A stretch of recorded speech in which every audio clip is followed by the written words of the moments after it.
Yield back momentarily. I thank the gentleman for yielding. And if you know, I know that when I asked the distinguished chairman of the crime subcommittee to engage in a colloquy about her opposition to the amendment, she declined to do that. Declined even an interaction on this dais about this amendment. And the question I would have posed is, what harm does the amendment do?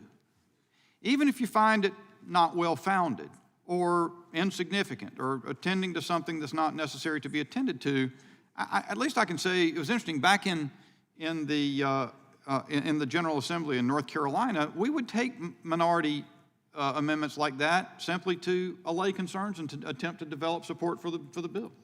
And I just wondered, that doesn't seem to happen here. And I guess there's something else to read into that, but I yield back to the gentleman from Texas. The gentleman yield. And I would quote George Orwell, free speech is my right to say what you don't want to hear.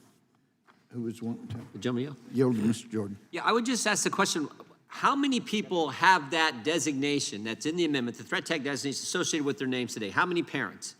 And maybe the more important question is, why don't Democrats want to know that? Why wouldn't you want to, if this is a rampant problem, as the Attorney General said, based solely on the letter from the School Board Association, which they've now apologized for, if it's all over the place, then we'd like to know the number. Or is it more like what Mr. Bishop brought up, where we heard from the U.S. Attorney last week, and he said 0 cases in his jurisdiction. So I don't know why you guys don't want to know. And the guy who can answer that is the Attorney General, if you just bring him back and let us talk to him. Gentleman's time has expired. Yeah, I guess it has.